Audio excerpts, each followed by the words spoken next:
नमस्कार। नमस्कार। आप सब लोगों का हार्दिक स्वागत है अमर उजाला परिवार की तरफ से। आज हम लोग फिर आपके सामने आए हैं और एक बहुत ही इम्पोर्टेंट टॉपिक पे हम लोग डिस्कशन करेंगे। आज का टॉपिक जो है ये है कि इमर्जिंग सिनेरियो क्या है। 2020 खत्म होने वाला है, बस गिन के 11 दिन रह गए हैं, 2021 आने वाला है। तो इंडस्ट्री के सिलसिले में ये हमारा वेबिनार है। एसएमई के बारे में हमारा वेबिनार है। स्मॉल और मीडियम सेक्टर जो है, एंटरप्राइजेज हैं, उनके बारे में है। ये जो सेक्टर है ये एमएसएमई के साथ कई बार ओवरलैप कर जाता है, तो कई इश्यूज होते हैं वो कॉमन हो जाते हैं। तो स्मॉल और मीडियम पे हमारा रहेगा कि ये जो सेक्टर है इस इंडस्ट्री का, और हम लोग खास तौर पे यूपी की बात कर रहे हैं, वहां पे इस सेक्टर के क्या क्या चैलेंजेस हो रहे हैं और इस सेक्टर के क्या क्या रोल हैं, क्या क्या रिस्पॉन्सिबिलिटीज हैं आगे के लिए। आज हमारे पास इंडस्ट्री से 5 गणमान्य पर्सनालिटीज आई हैं। मैं आप सब लोगों को उनका इंट्रोडक्शन करता हूं। हमारे पास जय अग्रवाल जी आए हैं। जय अग्रवाल जी ज्ञान डायरी से हैं। ज्ञान डायरी के मैनेजिंग डायरेक्टर हैं। ज्ञान डायरी यानी कि सीपी फूड्स। और जय अग्रवाल जी का काफी अच्छा एक्सपीरियंस है और 9 साल पहले इनने ये स्टार्ट किया था। 50 करोड़ से लेके 900 करोड़ तक लेके आ गए हैं। आपका बहुत बहुत वेलकम है जय अग्रवाल जी।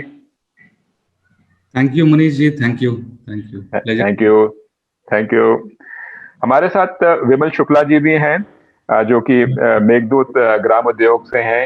ये आयुर्वेदिक प्रोडक्ट्स बनाते हैं और आप सब ने देखा है कोविड के दौरान में किस तरीके से आयुर्वेदिक की जो इम्पोर्टेंस है, जो इम्यूनिटी बिल्डिंग की जो प्रोसेस है वो कितनी बढ़ चुकी है। और विमल जी ने बहुत अच्छा काम किया है और बहुत अच्छा अन्य एंटरप्राइज किया है। कोविड के दौरान इन लोगों ने 24-24 घंटे काम किया है और अपने प्लांट की कैपेसिटी कई गुना बढ़ाई है, ताकि जो खपत की जो डिमांड आ रही थी मार्केट से उसको वो कैटर कर सके। विमल जी, आपका बहुत बहुत स्वागत है। विमल जी नमस्कार जी, आप सभी का भी स्वागत है और हृदय से बधाई देता हूं आपको इस प्रोग्राम के लिए कि आपने अच्छा से सुंदर सा प्रोग्राम करने किया है, जिससे जो है सभी को लाभ मिल सके और हम लोगों को कुछ ना कुछ आपसे सीखने को मिल सके। धन्यवाद। Thank you very much. Thank you very much. हमारे मैनेजिंग डायरेक्टर हैं जेट नेटवेयर के। कानपुर बेस्ड कंपनी है, लिस्टेड कंपनी है। और बलराम जी को काफी सारे प्रेसिडेंट अवार्ड्स के साथ भी सम्मानित किया गया है। बहुत सीनियर हैं बलराम जी और इंडस्ट्री में इनका काफी नाम है और लोग इनकी काफी रिस्पेक्ट करते हैं। बलराम जी हमारे साथ आए हैं। Thank you very much for joining us Balram ji. Balram ji thank you sir. हमें अपने साथ बोलने का मौका देने के लिए अमर उजाला का मैं धन्यवाद करता हूं। और मनीष जी, आपने जिस संजीदगी से इसका आयोजन किया है, ईश्वर से यही प्रार्थना करता हूं कि आपका ये प्रयास बहुत अच्छा सफल हो और इसको पूरे समाज के द्वारा सराहना मिले। थैंक यू बलराम जी, आपके आशीर्वाद के लिए बहुत बहुत धन्यवाद। हमारे साथ सुदीप गोयनका जी हैं, एकदम यंग डैशिंग एंटर गोल्डी मसाला, जो कि घर घर का एक प्रोडक्ट है, उसमें वो डायरेक्टर हैं। और सुदीप अपना करियर जो है स्टार्ट किया था अमेरिका से, कोको कोला में से। उनने वो एरिया भी देखा है, तो वेस्ट से जो वो सीख के आए हैं उसको यहाँ पे पूरी तरह से इम्प्लीमेंट कर रहे हैं। पिछले 14 साल से इम्प्लीमेंट कर रहे हैं और गोल्डी मसाले को उन्होंने एक बहुत बड़ा स्ट्रॉन्ग ब्रांड बनाने में पूरी तरह से उन्होंने किया है। सुदीप जी को माना जाता है फॉर हिज ओपन माइंडेडनेस और इनोवेशन के लिए। वेलकम सुदीप जी। बहुत बहुत धन्यवाद मुनीष जी। अमर उजाला ग्रुप का, तन्मय जी का, सभी टेक्निकल लोगों का बहुत बहुत धन्यवाद। और इस तरह का प्लेटफॉर्म हम लोगों को लगता है कि काफी जरूरत है हमारे प्रदेश में, कि हम मिल करके कुछ और अच्छा करें और पॉलिसीज को इम्पैक्ट करें, कि एक जो उत्तर प्रदेश को उत्तम प्रदेश बनाना है उसमें सहयोग कर सकें आपके माध्यम से। Thank you very much Sudeep ji. जरूर आप सब लोगों के इनपुट्स हम लोगों को जो जो चैलेंजेस हैं सारी चीज़ों को हम लोग जोड़ेंगे और एक साथ एक मंच बना के हम लोग जो जो रेलेवेंट होंगे, चाहे सरकार में चाहे गैर सरकारी में, हम लोग उनको आगे बढ़ाएंगे, ताकि डेफिनेटली कहीं ना कहीं इससे जो हमारी जो स्पीड है और ज़्यादा एक्सिलरेट हो। हमारे साथ लास्ट माइल के सीईओ हैं अतुल महेश्वरी जी। अतुल महेश्वरी जी का काफ़ी डाइवर्स एक्सपीरियंस है। वो मार्केटिंग, एडवर्टाइजिंग और बाकी के कई एरियाज में कंसल्टिंग करती हैं उनकी कंपनी, और यूपी में इनका काफ़ी अच्छा रोल रहा है, और एसएमई और एमएसएमई में काफ़ी हद तक जुड़े रहे हैं, और काफ़ी अक्रॉस द इंडस्ट्री अलग अलग सेगमेंट्स में इनने लोगों को मदद करी है। Atul ji, you are most welcome. Atul ji, Thank you, sir. Thank you, Manish ji. Thank you, Amar Ujala team. It is a wonderful panel that I can see, and it's really nice interacting with you all. Thank you Atul ji. तो आज का जो विषय है, उत्तर प्रदेश में हम लोग अगर देखें कि जो उत्तर प्रदेश में पिछले कुछ सालों में हम देखें काफी अच्छी एफर्ट करी गई है, और काफी रोबस्ट एक किस्म से एफर्ट्स, इनिशिएटिव लिए गए हैं सरकार की तरफ से, इंडस्ट्री की तरफ से, ब्यूरोक्रेसी की तरफ से, प्राइवेट सेक्टर की तरफ से। सबने एक जॉइंटली एक एफर्ट किया है ताकि एक आगे मुकाम करके बढ़ाया जा सके। इस कारण से ऐसा कहा जा रहा है कि पूरे हिंदुस्तान में यूपी एक ऐसा स्टेट हो गया है जहां पे कि ईज ऑफ डूइंग बिजनेस जो कहा जाता है, यानी कि बिजनेस करने में कितनी आपको आसानी होती है, उस पे यूपी नंबर 2 पे आ चुका है। और ये कुछ आंकड़े हैं जो कि यूपी गवर्नमेंट के आंकड़े हैं। ये कहा जाता है 29,000, तकरीबन 30,000 करोड़ के लोन 10.5 लाख यानी कि 10.5 लाख एसएमई उद्योग को दिए गए हैं उनको सपोर्ट करने के लिए, तथा लॉजिस्टिक्स को इंप्रूव करने के लिए, इंफ्रास्ट्रक्चर को इंप्रूव करने के लिए जो एक्सप्रेस वे हैं, जो पूर्वांचल है, बुंदेलखंड है, गोरखपुर लिंक है, तथा गंगा एक्सप्रेस वे है, इस पे काफी ज्यादा काम हो रहा है और काफी प्रोग्रेस हो चुका है। इसके अलावा जो डिफेंस कॉरिडोर है, उसमें जो कि सेंट्रल गवर्नमेंट और यूपी गवर्नमेंट का दोनों का जो जॉइंट प्रोजेक्ट है, उस पे काफी काम और एमओयूज अभी साइन हुए हैं। इसके अलावा जो एक एरिया है वन डिस्ट्रिक्ट वन प्रोडक्ट, जिसमें कि हर एक डिस्ट्रिक्ट में कोई यूनिक चीज को, कोई यूनिक प्रोडक्ट को आइडेंटिफाई किया गया है, और जिससे कि उसको एक नेशनल लेवल पे ले जा सकें और इंटरनेशनल लेवल पे ले जा सकें, उसकी प्रॉपर मार्केटिंग करी जा सके, उसकी प्रॉपर ब्रांडिंग करी जा सके, इस पे काफी फोकस किया गया है। इंडस्ट्री को स्टार्ट करने में, एनओसी लेने में बड़ी दिक्कत आती है, और इससे बहुत लोग थक भी जाते हैं। निवेश मित्रा एक ऐसा माध्यम बनाया है यूपी गवर्नमेंट ने, जिससे कि सिंगल विंडो कहा जाता है एनओसी के लिए, और ऐसा कहा जाता है सरकारी आंकड़ों के दौरान कि 2.3 यानी 2.3 लाख कंपनियों को एनओसी ने दिया है। तो इस प्रकार से हम देख रहे हैं कि काफी सारा काम कहा जाता है ये किया है, लेकिन ग्राउंड लेवल पे क्या हो रहा है ये तो अभी हम लोग अपने एक्सपर्ट से पूछेंगे, सुझाव लेंगे।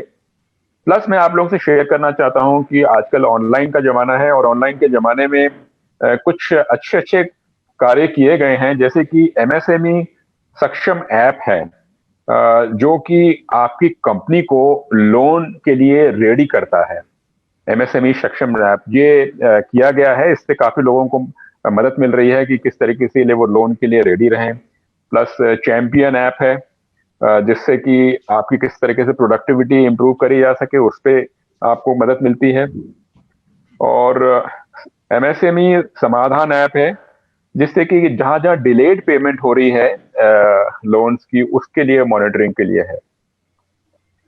नया एमएसएमई एस्टैब्लिशमेंट कॉर्पोरेशन एक्ट आया है, और उसके दौरान तकरीबन 80 के आसपास एनओसी जो थे, जो कि 29 डिपार्टमेंट से लिए जाते थे, उनको स्क्रैप कर दिया गया है। क्योंकि इंडस्ट्री की हमेशा ये तकलीफ रहती है कि भाई पेपर वर्क में हमारी जान निकल जाती है। पेपर वर्क अगर ना होता तो हम शायद आज अगर 100 कमा रहे हैं तो 100 की जगह हम 300 कमा रहे होते। तो 80 के आसपास 29 डिपार्टमेंट के एनओसी जो हैं वो तरीके का ये प्रोग्रेस है, और रियलिटी क्या है, कैसे है। मैं जो चैलेंजेस हैं, आईटी रिलेटेड चैलेंजेस हैं, मैन पावर रिलेटेड चैलेंजेस हैं यूपी में, कई लोग आना नहीं चाहते काम करने के लिए, मार्केटिंग के रिलेटेड चैलेंजेस हैं, है ना, लॉजिस्टिक्स के रिलेटेड चैलेंजेस हैं, और अपॉर्चुनिटीज भी बहुत हैं। ऐसा मानना है कि जितनी बड़ी प्रॉब्लम होती है उतनी ही बड़ी अपॉर्चुनिटी होती है, और काफी प्रोग्रेस हो चुकी है। लॉ एंड ऑर्डर भी में काफी तरक्की हुई है। तो अब मैं जो गणमान्य, जो हमारे जो एक्सपर्ट पैनलिस्ट हैं, मैं उन सब से रिक्वेस्ट करूंगा और मैं उनसे सवाल पूछूंगा। तो सबसे पहले मैं जय अग्रवाल जी से मैं रिक्वेस्ट करूंगा कि जय अग्रवाल जी, आप तो CII के हैं, आपको तो अक्रॉस द इंडस्ट्री का एक्सपीरियंस रहा है।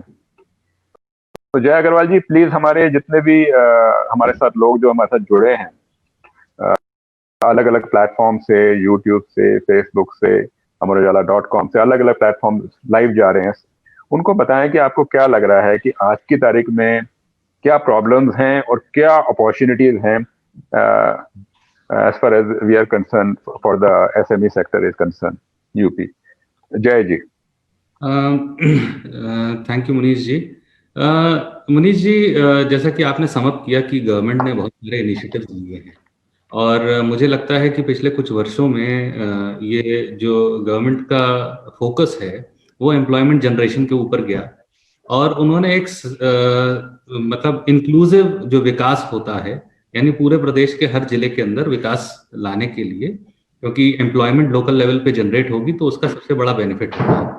और के लिए उन्होंने ODOP जैसी योजनाएं बनाई, और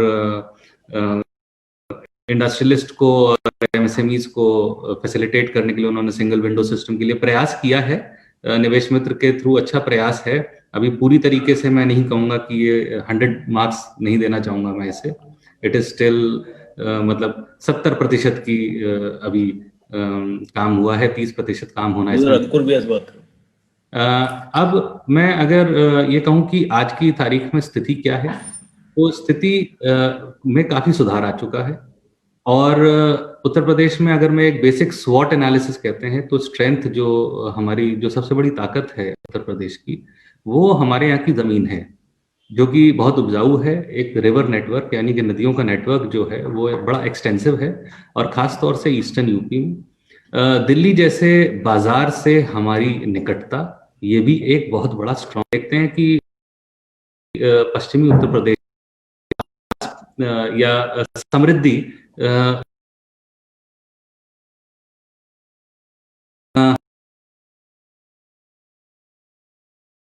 टूरिज्म है।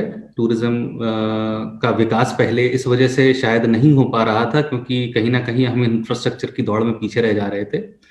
जो मूलभूत ढांचा जो है, सड़कें हैं और साफ सफाई है और शहरों का जो प्लानिंग है, इन सब चीज़ों में जो हम पीछे रह जा रहे थे, तो उसको अब उसमें परेशानियां कम आ रही हैं क्योंकि केंद्र में और राज्य में एक ही सरकार है।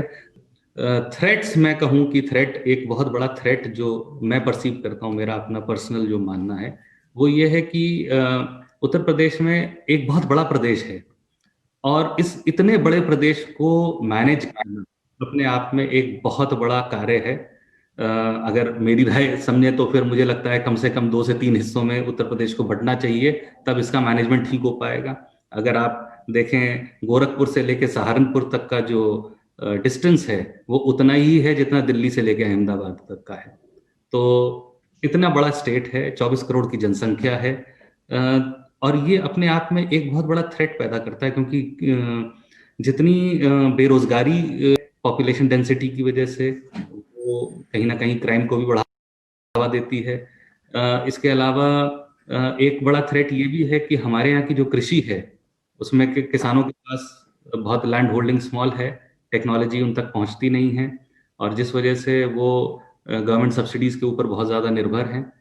तो एक बड़ी संभावना बन जाती है कहीं ना कहीं हम पंजाब की तरह ना बन जाएं, जहां पर कि केवल गेहूं चावल की खेती अब होती है। पहले पंजाब में इतना रिच क्रॉप का कल्चर था, लेकिन अब केवल गेहूं चावल के ऊपर निर्भर रहते हैं, और MSP के ऊपर इतना उनको इनसिक्योरिटी रहती है कि उसका प्रोटेस्ट आप देख ही रहे हैं किस तरीके से हो रहा है।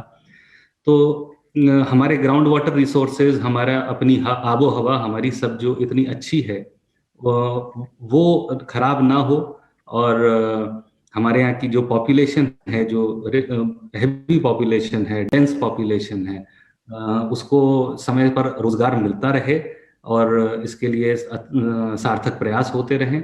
ये मुझे लगता है कि ये बेसिक स्वॉट एनालिसिस है प्रदेश का। संभावनाएं मैं बहुत देखता हूँ आगे। मुझे लगता है सरकार जिस तरह से प्रयास कर रही है और जिस तरीके से हम लोग को साथ लेकर के चल रही है, बिजनेस कम्युनिटीज को, एमएसएमईज के डेवलपमेंट में कोई परेशानी नहीं आएगी। Thank you. थैंक यू जय जी। जय जी, आपका हमेशा जो नजरिया रहता है अहेड ऑफ द कर्व रहता है, और आपने अहेड ऑफ द कर्व ही सोच के मतलब कि एक निचोड़ में आपने पूरी चीज को बता दिया। मतलब कि ना मैक्रो लेवल, एक मैं कहूंगा कि जैसे वो चीफ मिनिस्टर साहब को देखना चाहिए स्वॉट एनालिसिस करके आपने उस तरीके से, मतलब आई एम सो थैंकफुल कि आपने एक भूमिका दी है, एक डिस्कशन के लिए ग्राउंड दिया, पूरा स्वॉट एनालिसिस, इतना प्यारा स्वॉट एनालिसिस दिया है।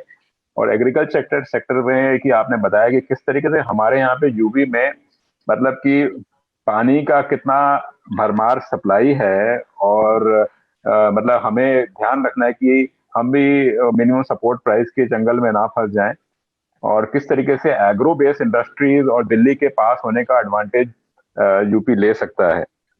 और आपने रूम फॉर इम्प्रूवमेंट्स भी बताए, और आपने बताया कि किस तरीके से यूपी की जो ब्रांडिंग है, आपने बोला काफी तो काम हुआ है, लेकिन आपने कहा है कि ब्रांडिंग, यानी कि अगर बेंगलोर से अगर हम लोग यूपी में लखनऊ में किसी बंदे को लाना चाहते हैं, आईटी के बंदे के या कि कॉमर्स के बंदे के लिए, भैया आ जाओ, आपको मैं सैलरी दे रहा हूँ, एक्स्ट्रा दे रहा हूँ, लेकिन वो बंदा आएगा या नहीं आएगा वो ब्रांडिंग पे डिपेंड करेगा कि उसके कल जाके वो बोलेगा कि हाँ भी मैंने कानपुर में लखनऊ में मैंने काम किया है। क्या वो कानपुर लखनऊ को बैंगलोर या गुड़गांव जैसा या बॉम्बे जैसा देखा जाएगा उसके बायोडाटा में? ये एक सवाल खड़ा होता है। तो आपने ब्रांडिंग वाला जो पॉइंट बोला है बहुत बढ़िया बोला है, आपने सारी चीजों को बहुत सुंदर तरीके से बोला है, मैंने सारी चीजें नोट करी हैं। थैंक यू जय जी, थैंक यू, ब्यूटीफुल। आपके फिर से हम आते हैं। अब मैं रिक्वेस्ट करूंगा जय जी से, सॉरी जय से बलराम जी से, बलराम रोला जी से रिक्वेस्ट करूंगा कि बलराम जी अपना विचार दें। देखिए, जहां तक अभी जो सारी बातें जय जी द्वारा कही गई हैं, काफी कुछ उन्होंने अपनी विचारधारा जो आपके सबके समक्ष रखी है, और वो बहुत कुछ हकीकत से संबंध रखती है। मैं कुछ ऐसी चीजें जो अलग से और भी कवर होनी चाहिए, मैं उसके ऊपर बात करना चाहता हूँ। सबसे पहले तो इंडस्ट्री के हिसाब से बहुत अच्छे परिवर्तन हो रहे हैं, बहुत सार्थक दिशा में हम लोग आगे बढ़ने की योजनाएं बना रहे हैं, और कुछ योजनाएं बना करके उसके ऊपर अमल भी हम लोगों ने शुरू किया है। लेकिन आज भी काम हो जाना चाहिए, या जितना अभी सार्थक रिजल्ट आ जाना चाहिए, अभी ग्राउंड लेवल के ऊपर उतना दिखना शुरू नहीं हुआ है। लेकिन जो परिवर्तन हो रहे हैं उससे ऐसा आभास हो रहा है कि आगे आने वाला जो समय है वो हमारे लिए सुखदायी होगा। और आज के दिन जो हम लोग जिन समस्याओं को ये समझ रहे हैं कि यूपी में ज्यादा है, दूसरे प्रदेश में कम है, जैसे बिजली के रेट हैं, बिजली के रेट, पावर के रेट उत्तर प्रदेश में सबसे महंगी श्रेणी में आते हैं। और सबसे महंगी में अगर ना भी कहें तो मतलब कंपैरेटिवली जिन स्टेट से हम लोगों का टेक्सटाइल का जो हम लोगों का कंपटीशन है, उसके हिसाब से हम लोगों का प्रोडक्ट जो है वो बिजली के रेटों की वजह से काफी असर पड़ता है, जिससे कि हम कंपटीशन में पीछे रहते हैं। इस दिशा में सरकार को ये सोचना चाहिए कि किस तरीके से कॉम्पिटिटिव रेट्स के ऊपर हमें उद्योगों को बिजली मिले, जिससे कि हम लोग अपना जो कंपटीशन है वो सुचारू रूप से एक अच्छे ढंग से कर सकें। प्लेन लेवल फील्ड जो है वो जब तक नहीं मिलेगी तब तक जो है वो जो प्रोग्रेस का जो रास्ता है वो थोड़ा कठिन रहता है। दूसरी बात, हम लोग जो अपने सेक्टर में होजरी में, टेक्सटाइल में, इंडस्ट्री में जो सबसे बड़ा ड्रॉबैक ये झेल रहे हैं कि स्किल्ड लेबर, स्किल्ड लेबर को अभी तक हम अरेंज नहीं कर पाए हैं। हमारे यहाँ की बहुत बड़ी जनशक्ति, हमारे यहाँ की बहुत बड़ी लेबर, जैसे बिहार से, यूपी से, इस लॉकडाउन ने ये साबित कर दिया है कि कितना बड़ा समूह हमारा जो है वो हमारे प्रदेश की जो मानव संपदा है, ये दूसरे जो हमारे सूबे हैं, दूसरे जो हमारे स्टेट्स हैं, उनको जाकर स्टेट में हम लोग उनको एनकैश नहीं कर पाते हैं। तो इसमें जो स्किल्ड लेबर के ऊपर जो अभाव जो चल रहा है आज के युग में, उसको सबसे प्रायोरिटी पे देखा जाना चाहिए। और स्किल्ड लेबर जो अभी तक, मैं एक माइन्यूट पॉइंट की तरफ ध्यान दिलाना चाहता हूँ स्किल्ड लेबर के मामले में। ज्यादातर जो स्किल्ड लेबर के प्रोग्राम चल भी रहे हैं वो एक रेडीमेड लेबर को तैयार करने टाइप के चल रहे हैं। मेरा अपना सुझाव ये है कि हर जगह जहां जैसी इंडस्ट्री है, जैसे वन डिस्ट्रिक्ट वन प्रोडक्ट की बात महेश्वरी जी ने कही, और वो बड़ा एक सुंदर प्रयास है, और जहां जहां जो जैसी इंडस्ट्री है उस इंडस्ट्री के हिसाब से एक टेलर मेड स्किल और tailor made skilled labour develop करेंगे, तो वो जो स्किल्ड लेबर होगा वो उसी इंडस्ट्री में, उसी शहर में उसको काम मिलेगा, और एक माहौल बनना शुरू होगा कि हम प्रदेश से बाहर जाएंगे तभी अच्छा कमा पाएंगे, अपने घर में रह करके कम कमा पाएंगे, जबकि बाहर जाकर के परेशानियां और भी बढ़ती हैं, खर्चे भी होते हैं। और अगर उसको घर में काम मिलेगा, घर में स्किल्ड लेबर होगी, तो उसका मोटिवेशन अच्छा बनेगा और हम लोग इस समस्या से निजात पाएंगे। तीसरा एक समस्या यहाँ अभी डिस्कस होना ये बाकी है कि प्लेन लेवल फील्ड हमें उद्योग को चलने के लिए मिलनी चाहिए। फाइनेंस के मामले में फाइनेंस उपलब्ध होना एक बात है, और फाइनेंस उपलब्ध होना कॉम्पिटिटिव रेट्स के ऊपर, तो सबसे बड़ी अहम बात है। ये आज के दिन सर्वाइवल ऑफ द फिटेस्ट वाला फंडा पूरी वर्ल्ड में लागू है, वो यूपी में भी लागू है, पंजाब में भी लागू है, पूरे हिंदुस्तान में लागू है, पूरे वर्ल्ड में लागू है। पूरे वर्ल्ड के जो उत्पाद हैं वो जिस रेट ऑफ इंटरेस्ट से बन करके हमारे यहाँ उपलब्ध होते हैं, हम उनके मुकाबले में महंगे रेट ऑफ इंटरेस्ट की वजह से हम लोग उसमें जो है वो कंपटीशन करने में, क्योंकि हमारी उसमें प्रोडक्शन कॉस्ट बढ़ती है, इस पे के ऊपर भी गवर्नमेंट को इन स्थितियों को बनाना चाहिए कि हम कैसे, इसमें कोई दो राय नहीं कि जो रेट ऑफ इंटरेस्ट में काफी सुधार हुआ है, काफी गवर्नमेंट ने उसको जो है वो नीचे लाने में सफलता प्राप्त की है, लेकिन मैं समझता हूं कि आज भी उस दिशा में काफी हद तक काम किया जाना बाकी है। जहां तक कानून व्यवस्था की बात कही गई है, कानून व्यवस्था अब कहने को तो अगर हम हैं तो हम कहेंगे कि कानून व्यवस्था इससे बढ़िया आज दिन तक कभी हुई नहीं। अगर हम विपरीत विचारधारा से प्रभावित हैं तो हम कहेंगे इससे खराब व्यवस्था कभी नहीं हुई। लेकिन मैं ये मानता हूं कि सुधार की गुंजाइश सदा हर जगह रहती है, इसमें अभी और सुधार की गुंजाइश है, और इसमें सुधार होगा तो निश्चित तौर से जो प्रोग्रेस है उसमें भी सुधार होगा। जहां तक यातायात की व्यवस्था की बात है, जहां तक सड़कों की बात है, निश्चित तौर से उत्तर प्रदेश में सड़कों के मामले में बहुत बहुत बहुत ज्यादा सुधार हुआ है। सफर बहुत कम समय में अब तय होने लगा है, लेकिन बात इसमें भी फिर वही है कि अभी भी काफी कुछ सुधार होने की जरूरत है, और ये जब सुधार होते चले जाएंगे तो निश्चित तौर से हम अपना जो लक्ष्य है उसको प्राप्त करें। भी एक हफ्ता पहले एक मीटिंग में हमारे एक्सपोर्ट के मेरे एक ने हमको एक बड़ी आश्चर्यजनक और अच्छी सुखद सूचना दी कि इस साल जो है वो हमारे यूपी के अंदर से चावल का जो एक्सपोर्ट है वो 27% बढ़ा। अब अगर वो सूचना सही है तो ये एक बहुत सुखद समाचार है। हम लोग कृषि के उत्पादों को अपने अच्छे तरीके से बढ़ा करके, उसको अच्छे ढंग से मैनेज करके अगर हम एक्सपोर्ट बढ़ाते हैं तो ये एक बहुत बड़ी अच्छी बात है। लेकिन अभी मैं एक वीडियो देख रहा था, उसमें ये तथ्य सामने आया जो हमको मेरे ख्याल से शायद जनरल लोगों को भी नहीं मालूम होगा कि हमारे पास इतना चावल है, हमारे पास इतना गेहूं है कि 3-3 साल तक अगर हम इस्तेमाल करते रहे तो वो गेहूं और चावल का भंडार जो है वो खत्म होने वाला नहीं है, और उसका उत्पादन भी बहुत ज्यादा मात्रा में होता है। और उसमें जो सुझाव ये दिया गया था कि हम लोग इस तरीके का कुछ मैनेजमेंट दें, इस तरीके की जो सुविधाएं दें, इस तरीके की जो सूचनाएं दें कि कौन सी खेती से ज्यादा अर्निंग हो सकती है, कौन सी चीज हमारे यहाँ कम हो रही है, उसको हम बढ़ावा दें, अपने जलवायु के जो अनुसार जो हम बढ़ा सकते हैं उसको बढ़ाएं। तो ये सब चीजें देखिए, बातें छोटी छोटी हैं, लेकिन अगर हम सकारात्मक रूप से, हम एक मनोयोग से, एक कर्मयोग की भावना से अगर हम काम करेंगे तो निश्चित तौर से हम अपने प्रदेश को भी आगे ले जाने में सफल होंगे। और जब हमारा प्रदेश बढ़ेगा तो निश्चित तौर से हमारे देश का नाम सब देशों में रोशन होना ही चाहिए और होगा ही होगा।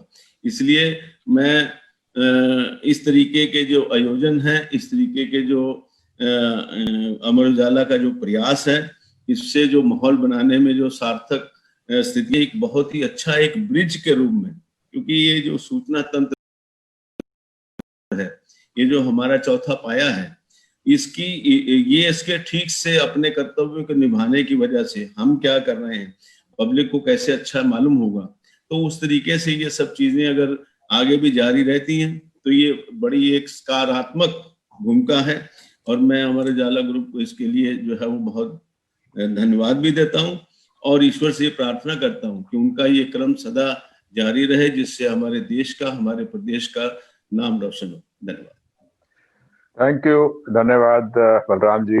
बलराम जी, आपने जो बताया कि प्लेन जो लेवल फील्ड प्लेइंग जो होनी चाहिए वो बहुत जरूरी है। आपने बताया कि हम लोग का फाइनेंस का जो रेट ऑफ इंटरेस्ट है वो पहले के मुकाबले काफी कम हुआ है, लेकिन आज की तारीख भी फिर भी ज्यादा है। तो उसकी वजह से इंटरनेशनल मार्केट में हम लोगों को कॉस्ट ऑफ प्रोडक्शन ज्यादा होने की वजह से आपने बड़े प्यार तरीके से, अच्छे तरीके से बताया कि भाई हमारी जो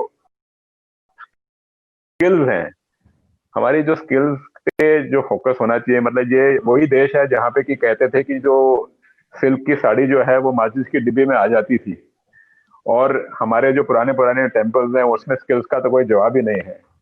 तो शायद आप, बलराम जी और जय जी उसी तरह से इंडिकेशन दे रहे हैं कि हम लोगों को स्किल डेवलपमेंट इस तरीके से करना है कि उस एरिया में जो 1 डिस्ट्रिक्ट 1 प्रोडक्ट वाला जो इलाका है वहां पे स्किल डेवलप का इस तरीके से गढ़ बना दिया जाए कि उस बंदे के हाथ इतने हुनर से भर जाएं कि उसको बाहर जाने की जरूरत ना पड़े। प्लस आपने बताया कि किस तरीके से एग्रीकल्चर में कितना जबरदस्त स्कोप है, और एग्रीकल्चर इंटेलिजेंस यानी कि किस तरीके से सैटेलाइट्स के माध्यम से और दूसरे माध्यम से करा जाए ताकि एजुकेशन प्रॉपर दी जाए फार्मर्स को, ताकि उसकी जो है आमदन बढ़े। और अल्टीमेटली आपने बोला कि ये सारा हम लोग कर्मयोग की तरफ चलते रहेंगे तो हम लोगों को जरूर सफलता मिलेगी। थैंक यू वेरी मच, आपने बहुत बढ़िया बताया, हम लोग को इससे जरूर मार्गदर्शन मिलेगा। अब रिक्वेस्ट करूंगा विमल जी से, जो कि मेघदूत ग्राम उद्योग से हैं। मेघदूत ने बहुत बढ़िया काम किया है। मतलब कि आपको ताज्जुब होगा, जबकि लॉकडाउन हो गया था तब और सब कुछ बंद हो गया था, तब पोस्ट ऑफिस जो थे वहां पे पोस्ट ऑफिस तकरीबन 17,500 पोस्ट ऑफिस के को इस्तेमाल करते हुए इनने अपना सैनिटाइजर उन लोगों ने अपना बेचा था। ये काफी इनोवेटिव है कि हम सोच भी नहीं सकते हैं कि पोस्ट ऑफिस से इस तरीके से हो सकता है। प्लस आयुर्वेदा का इनका ये प्रोडक्ट है जो कि CSIR लखनऊ के साथ कोलैबोरेशन में कर रहे हैं, जल्दी ही मार्केट में आएगा, जो कि कोविड के लिए है। दवाई रेडी ट्रायल्स चल रहे हैं, 5 हॉस्पिटल्स में चल रहे हैं, फाइनल स्टेज में है, तो बहुत अच्छा काम कर रहे हैं। तो मैं रिक्वेस्ट करता हूँ विमल जी से। विमल जी बताएं जरा आपका इसी सिलसिले में क्या आपका विचार है। नमस्कार जी, मैं सबसे पहले तो आपका ये ध्यान दिलाना चाहता हूं कि उद्योगों को लखनऊ में, जैसे उत्तर प्रदेश में कैसे कुटीर उद्योगों को हमारी सरकार ने जैसे एकल जिला और एकल जिसकी जो दिया है उसमें बहुत अच्छा काम किया है। हमारे प्रमुख सचिव साहब नवनीत सहगल जी हैं, हम लोग खादी ग्राम उद्योग के अंतर्गत कार्य करते हैं। उन्होंने हर जहाँ पे जो जरूरत हुई, आवश्यकता हुई, उसकी मदद की है और एकल विंडो पे उसमें बहुत अच्छा किया। और अभी अभी उन्होंने एक प्रोजेक्ट बना रहे थे कि कहीं पे भी एक साथ हम 10,000 20,000 स्क्वायर फीट में 20 मंजिला बना के एक ही इंडस्ट्री को वहां पे रखें। 20 मंजिल में एक फ्लोर में, चाइना में कहा जाता है कि बड़ी इंडस्ट्री एक उसी के अंतर्गत रहते हुए लोगों को देते हैं, उसी श्रेणी पे नवनीत सहगल जी ने हमारे माने बहुत अच्छा काम करने जा रहे हैं, जिससे बहुत अच्छा लगेगा कि एक ही अगर कोई एक खिलौने बन रहे हैं तो एक फ्लोर 20 फ्लोर की बिल्डिंग है और उसमें जो है 20,000 स्क्वायर फीट में सभी तरह के खिलौने मिल जाएंगे। वहां मार्केट का लिए सबको सुविधा रहेगी। एक इसका प्रयास बहुत अच्छा किया हुआ है, सरकार कर रही है, जिससे उद्योग मिले। और इधर हम लोगों के खादी ग्राम उद्योग के अंतर्गत बहुत से उद्योगों को लोन दिए गए, छोटे छोटे लोगों को, और उनमें जगह जगह जो है गाँव में, ग्रामीण अंचल में काफी उसमें काम कर रहा है। हम लोग भी उसमें काम कर रहे हैं, समूह बना के, जहाँ पे हेल्प दी जा सकती हो। जड़ी बूटी कलेक्शन का है कि कैसे जड़ी बूटियां कलेक्ट करें और कलेक्ट करके साफ सुथरी करके हम लोगों को दें, हम लोग प्रिक्योर करके जो है मार्केट में अवेलेबल कराएं। और इस ओर भी बहुत अच्छा काम हम लोग कर रहे हैं और खादी ग्राम उद्योग के अंतर्गत कर रहे हैं, और उम्मीद है कि बहुत जल्दी इसमें प्रयास दिखने लगेगा हम। अब रही बात आयुर्वेद का। आयुर्वेद ने कोविड में अपनी जगह बनाने की कोशिश की है और सफल हुआ है। और कहीं ना कहीं आयुर्वेद का एक, हम ये कह सकते हैं कि 50% 40% का हिस्सा जो है और ज्यादा बढ़ा है हर एक उसमें, हर इंडस्ट्री में आयुर्वेद की, क्योंकि उसने नए नए प्रोडक्ट हैं, लोगों को विश्वास जमाया है कि हमारे यहाँ पहले से भी जो है मसाले हों, चाहे पे जो है हमारे औषधियों का है, घर घर प्रयोग होता चला आ रहा है, उस पर धीरे धीरे विश्वास जमा है लोगों को, और उससे बहुत सफलता मिली है कि काफी अच्छा जो है लोगों को रिजल्ट मिल रहा है, फायदे मिल रहे हैं, इम्यूनिटी स्ट्रांग हो रही है। तो इसको हम लोगों ने काफी अपना, जो प्रधानमंत्री का जो है कि आप इस मौके को चूकिए ना, मौके को अपने संभावनाओं में परिवर्तित कीजिए, और काफी सफल हुई है इसमें। उस पर हम लोगों ने करके बहुत अच्छा से प्रयास करने की कोशिश किया है। इतनी बड़ी आबादी में कैसे हम लोग जो है इसको काम करें समूह रूप में, और कैसे हम लोगों को रोजगार लोगों को दें, इस ओर सरकार काम कर रही है। और हमारा प्रयास है कि इसके साथ साथ जो समूह में उत्पादन हो रहा है उसको जो है कहीं बिक्री करने की व्यवस्था सरकार कुछ दे। उसमें चाहे हम कहते हैं कि प्रचार प्रसार का हम लोगों को दे, जिससे जो है हम लोगों को प्रचार प्रसार की सुविधा ऐसा दे, चाहे पेपर में हो, चाहे रेडियो में हो, चाहे आपका टीवी में हो, तो कहीं ना कहीं एक ब्रांड बनाया जाए। उसके अंतर्गत जो है सरकार, उत्तर प्रदेश सरकार के ब्रांड के अंतर्गत जो है प्रोडक्ट को छोटे छोटे उद्योग जो बना रहे हैं समूह के रूप में, उनको जो है आगे हम लोग जो है बिक्री कर सके और उनको बड़ा आराम हो सके एक ही टाइप के प्रोडक्ट बनाने में। इसलिए सरकार अगर करे तो बहुत अच्छा से एक हम लोगों को सुविधा मिलेगी। और यह है कि कैसे हम लोग, अब है कि जैसे हम लोग काफी लोग जो है कोशिश करते हैं कि यहाँ पे प्रयास किया, बनाया और स्टेट के बाहर माल बेचे। गवर्नमेंट यहाँ पे इंडस्ट्री हम लोगों की डेवलप होगी, स्टेट बाहर बेचने के लिए कुछ ना कुछ प्रोत्साहन दिया जाए, जैसे एक्सपोर्ट पे देती है सरकार, वैसे हम लोग स्टेट के बाहर अगर भेज रहे हैं माल, तो उसमें भी कुछ, यदि कोई गवर्नमेंट चाहे आधा % ही दे, चाहे हमें प्राइस ही दे कि आपने बहुत अच्छा प्रदेश के बाहर बेचा है माल, बिक्री किया है इस प्रदेश का, तो उस पर कोई प्राइस डिस्ट्रीब्यूशन करे या हम लोगों को प्रचार प्रसार की सुविधा दे, तो एक बहुत अच्छा मौका हम लोगों को मिल सकता है और हम लोग प्रोत्साहित होकर कार्य कर सकते हैं। और जो भी छोटे ग्राम उद्योग के और सेक्टर के लगे हुए लोग हैं उस पर काम किया जा सकता है। अब यही इसी के साथ साथ है कि कैसे अब आयुर्वेद में हम लोग काम करें। आयुर्वेद में जैसे हमारे साथी अब CSIR ने एक, उनकी एक आपका CMAP करके जो हर्बल पे वर्क करती है, उन्होंने एक बहुत अच्छा रिसर्च किया है। रिसर्च करते करते प्रोडक्ट धीरे करते करते हम लोगों को अब प्रोडक्शन चालू हुआ है कि हम लोग ज्यादा से ज्यादा हॉस्पिटल्स में जाके कई, उन्होंने प्रयास किया है कम से कम 100 मरीजों पे इसका प्रयोग किया जाए, और महीने 1.5 महीने के अंदर ऐसी स्थिति आ जाए कि अगर पास हो जाता है, हमें मिल जाता है, उसका परमिट मिल जाता है, तो महीने भर के अंदर आयुर्वेद जो है पूरे भारतवर्ष में अपना भी दिखा सके कि कोविड के इंजेक्शन से पहले भी हम कुछ कर सकते हैं। शायद इसको हम 15 दिन की डोज लेके हम कोविड से बचने की कोशिश कर सकते हैं। अभी हुआ नहीं है, अभी हो जाने को उम्मीद है कि अगर पास हो जाता है तो हम लोग काफी उस पर सफल हो जाएंगे। तो हम लोगों को काफी कुछ ऐसा मिलेगा, आयुर्वेद को, पूरे आयुर्वेद को मिलेगा कि काफी आयुर्वेद में एक संभावनाएं दिखेंगी कि कोविड से लड़ने की हम लोग मिलेंगे। रही बात है कि हम तो कोशिश करेंगे कि आयुर्वेद में बहुत संभावनाएं हैं बिजनेस की, तो जो भी एंटरप्रेन्योर नए आते हैं वो इसमें आए और इसमें आके जो है धीरे धीरे छोटे छोटे से लेके कार्य करें, क्योंकि इसमें कम लागत में काम चालू हो सकता है। इसमें कम से कम लागत में कम से कम उसमें जो है हम लोग नहीं तो जड़ी बूटियां हर्बल बेच सकते हैं, यूपी के बाहर भेज सकते हैं और विदेशों में भी भेज सकते हैं। एक्सट्रैक्ट बना सकते हैं, इसका हर्बल का एक्सट्रैक्ट बनाया, उससे हम लोगों को प्रोसेसिंग चार्जेस में काफी कुछ पैसा मिल सकता है, उसको बना के बाहर भेज सकते हैं, विदेशों में भेज सकते हैं। इस तरह से अगर कार्य किया जाएगा तो बहुत संभावना है कि हमें। रही बात हमारा प्रयास ढूंढने का कि हम लोगों ने जो है जैसे डाकघर में ही हम लोगों ने यहाँ पे जो मंडलायुक्त हैं के सिन्हा जी, हमने उनसे जिक्र किया कि भाई कैसे हम लोग उस समय कोई कहीं औषधियां पहुंच नहीं पा रही थी, कहीं पे हैंड सैनिटाइजर पहुंच नहीं पा रहा था, तो हम लोगों ने प्रयास करके जो है कि डाक विभाग से कहा, तो उन्होंने इसको प्राथमिकता पे आगे बढ़ाया और उन्हें सभी अपने 17,000 डिपोज में जो है वो वहां भेजा। और आज की तारीख में वो गिलोय बट्टी है, चाहे इस टाइप की आयुर्वेदिक औषधियां जो प्रचार प्रसार करने में कोई हिचक नहीं है, वो बेच रहे हैं। और इसमें तो मैं आपके जो है ज्ञान दूत के ने भी हमें सहयोग दिया, उन्होंने भी अपनी कैंटीनों में अपने जितने भी जो है हैंड सैनिटाइजर की सेल की और अच्छी मात्रा में उन्होंने सेल किया, विक्रय, क्योंकि उस समय केवल दूध का वितरण हो रहा था, सब मार्केट बंद थी और डाक विभाग चल रही थी, तो उसमें सबने सहयोग दिया तो एक अच्छा से काम हो सका और एक अच्छे से लोगों तक पहुंचाया जा सके, आयुर्वेद प्रचार प्रसार में हम लोग जुड़ सके। और आशा है, संभावनाएं है कि आप लोगों के माध्यम से ये आयुर्वेद एक अच्छा सा लीड करेगा और काफी कुछ किया जा सकता है।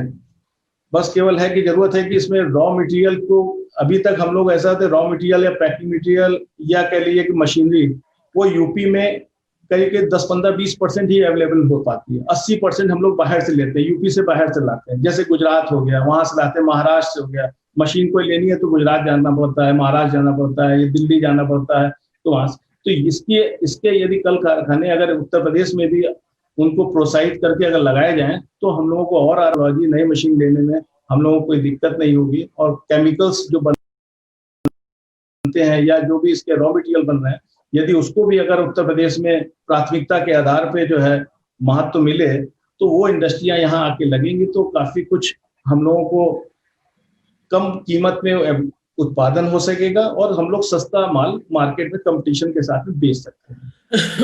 आशा है आपके माध्यम से हम लोग इस पे काम करेंगे और बहुत ही जल्दी से आपके सहयोग और विशेष तौर से जो इस समय आपने वेबिनार किया है, हम लोगों को मौका दिया है कि हम लोग कुछ ना कुछ आपको अपनी बता सके हम लोग कैसे काम कर सकते हैं, उसका मौका दिया, उसके लिए आपको बहुत बहुत धन्यवाद।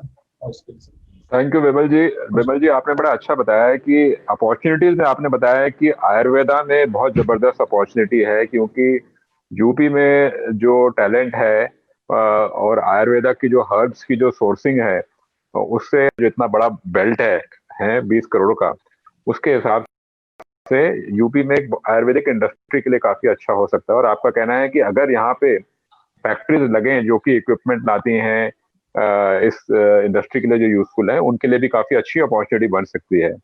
आपने नवनीत सहगल जी की बात कराई कि वो कैसा नया कॉन्सेप्ट स्टार्ट कर रहे हैं, यूपी गवर्नमेंट कर रही है, जिसमें कि एक ही जगह पे 20 मंजिला होगी, और जैसे चाइना में होता है, चाहे वो टॉयज के लिए हो, चाहे वो आयुर्वेदा के लिए हो, चाहे किसी और प्रोडक्ट के लिए हो।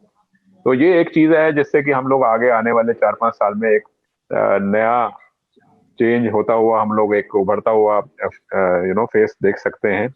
और आपने बताया कि किस तरीके से मतलब आपकी इंडस्ट्री के लिए भी और हर इंडस्ट्री के लिए ब्रांडिंग की बहुत ज्यादा इंपॉर्टेंट है, ब्रांडिंग की, मार्केटिंग की। आपने कहा कि भाई अगर एक ब्रांडिंग की सपोर्ट मिल जाए तो प्रोडक्ट जो है वो कहां से कहां पहुंच सकता है, और ब्रांडिंग के ना होने की वजह से चाहे इंग्रेडिएंट्स चाहे कितने भी अच्छे हमने लगा रखे हों, वो आपको उसकी प्रॉफिट वो मिल नहीं पाता है। तो ये सारी चीजें आपने अपॉर्चुनिटीज की बात भी बताई और प्रॉब्लम्स भी बताई और उसके आपने सोल्यूशन भी बताए। बहुत बहुत धन्यवाद, थैंक यू वेरी मच। अब मैं इनवाइट करूंगा सुदीप जी को, सुदीप गोइंका जी।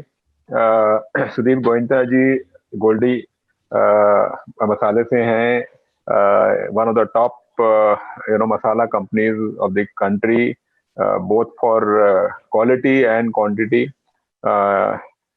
सुदीप जी जो हैं अमेरिका में पढ़े हैं और कमर्शियल पेट्रियोटिज्म जी का इनने शब्द मेरे को बताया था, मेरे को बड़ा अच्छा लगा। ये कि हम लोग कहते हैं हम नेशनल पेट्रियोटिज्म की हम बात करते हैं, उन्होंने कहा कि कमर्शियल पेट्रियोटिज्म के साथ जुड़िए। और इन्हें कहा है कि काफी प्रोग्रेस हुआ है, इन्हें पिछले 13-14 साल में काफी जैसे गंदे मिला के काम किया है, उन्हें काफी प्रोग्रेस हुई है। तो मैं उनसे रिक्वेस्ट करूंगा कि एसएमई सेक्टर के पॉइंट ऑफ व्यू से जो हमारे चैलेंजेस हैं, जो हमारी प्रॉब्लम्स हैं और जो हमारी अपॉर्चुनिटीज हैं आने वाले टाइम के लिए, कृपया करके अपने नजरिए से हम सबसे शेयर कीजिए और मार्गदर्शन भी कीजिए ताकि लोग पूरा फायदा उठा सकें। सुदीप जी। बहुत बहुत धन्यवाद मुनीश जी, धन्यवाद अमर उजाला और मेरे साथियों।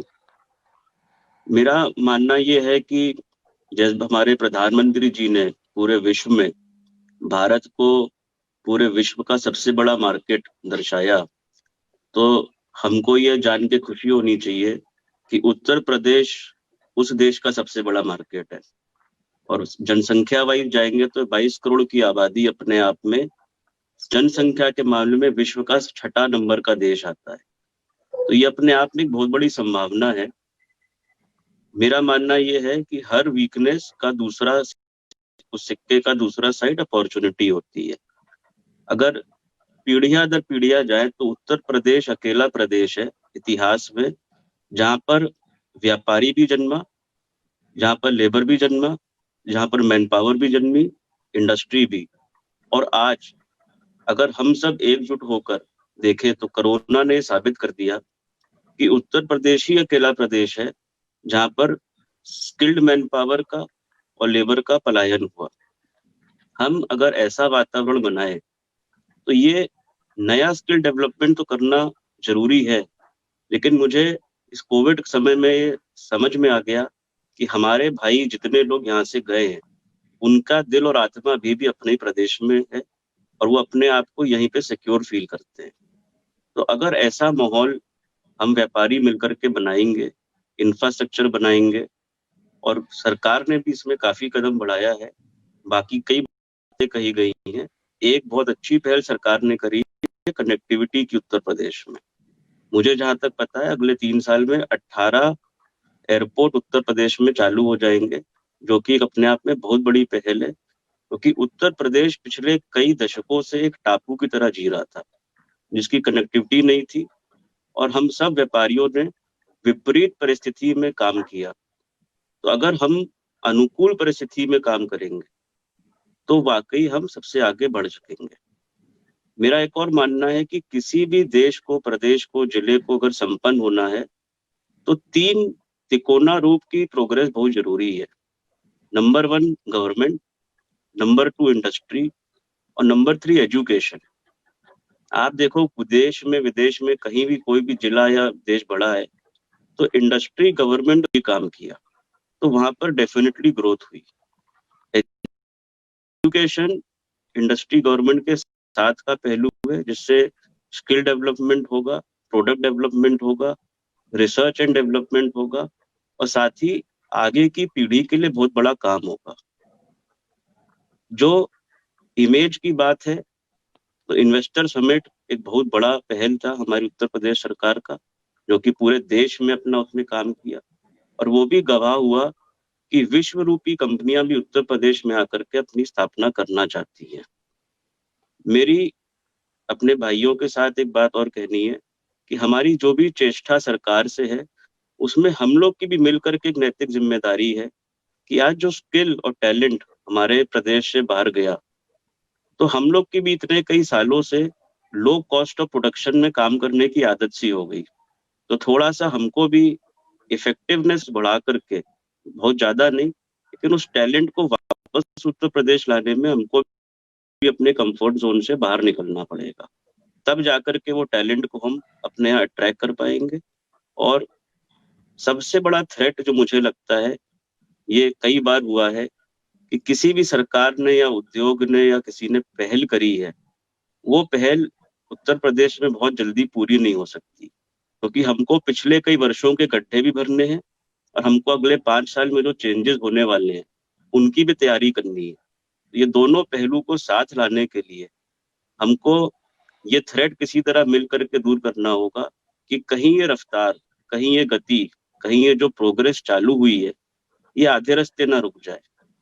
और अगर ये आधे रास्ते रुक गई तो मुझे पूरा विश्वास है कि हम शायद आखिरी वो पीढ़ी थे जो अपने जज्बे से विदेश होकर के सब होकर के वापस उत्तर प्रदेश आए कि क्यों हम अपने उत्तर प्रदेश को इंफ्रा में, एक्सपोजर में, टैलेंट में, स्किल में उस विदेशी धरती की तरह बना सकेंगे जहाँ पर हमारी अगली पीढ़ी गर्व से कहेगी कि हम उत्तर प्रदेश से हैं।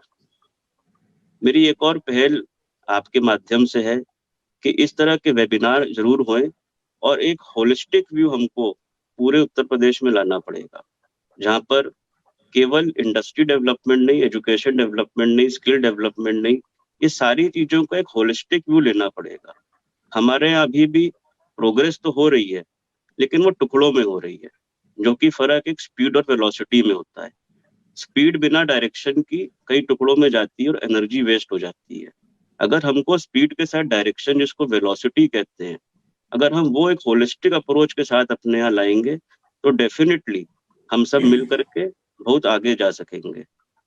एक देश के व्यापारी के साथ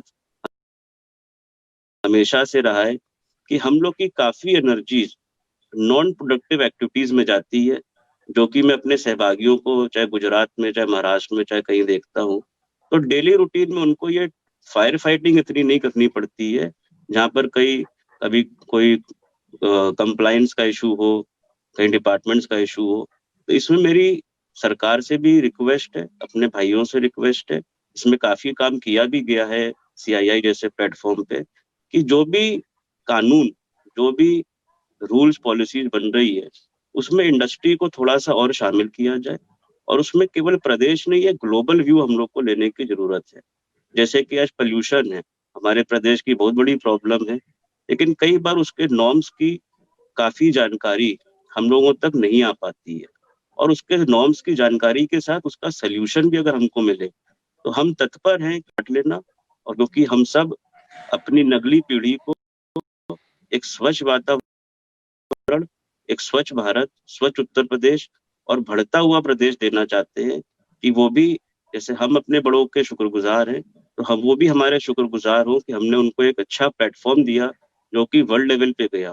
तो इसी तरह जहाँ दूसरे प्रदेश में हम लोग जाते हैं और इच्छा होती है कि वैसा इंफ्रा, वैसा स्किल, वैसा टैलेंट, वैसी इमेज हमारे प्रदेश की हो, तो इस पे हम एक होलिस्टिक व्यू लेके जा सकते हैं। यही मेरा आप सबसे कहना है। बाकी आप सबका बहुत बहुत धन्यवाद, और इस तरह के प्लेटफॉर्म में आपने मौका दिया कोल्डी समूह की तरफ से। हम अपना इच्छा जाहिर करते हैं कि हम लोग आपके साथ हैं, उत्तर प्रदेश को उत्तम प्रदेश बनाने में हमारा हमेशा साथ रहेगा। धन्यवाद।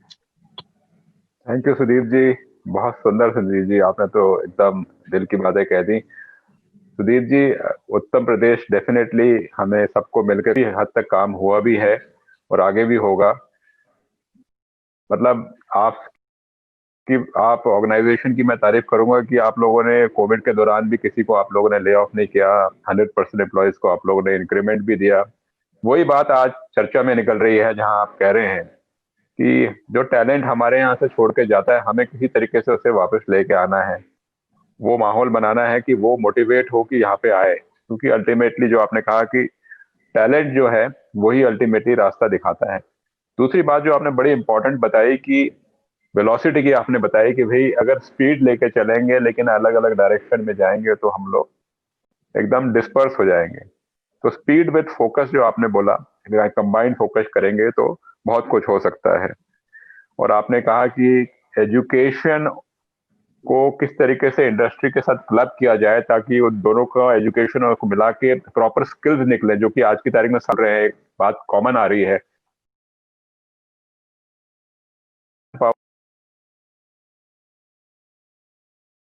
पॉलिसी में education institution and government should work together, ताकि जो प्रोडक्ट निकलता है ऑर्गेनाइजेशन से, कॉलेजेस से, वो इंडस्ट्री के हिसाब से होना चाहिए। और आपने कहा कि इंडस्ट्री की पार्टिसिपेशन पॉलिसीज में, रूल्स में, लॉज में हो।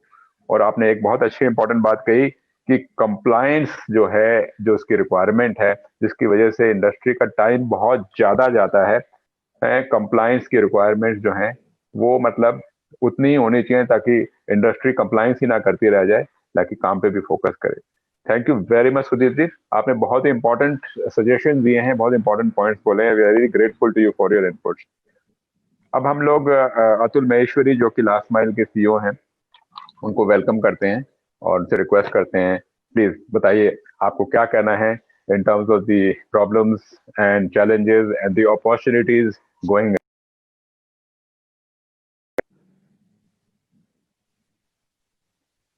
आपका म्यूट है अतुल जी।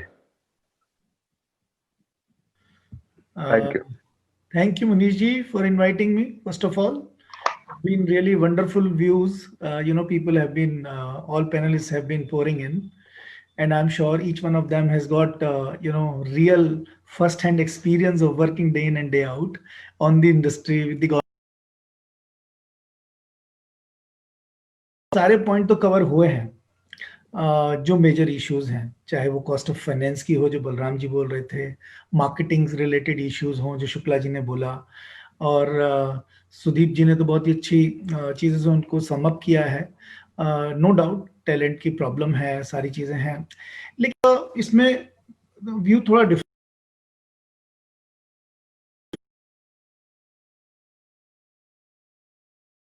समय के साथ हमेशा आती हैं।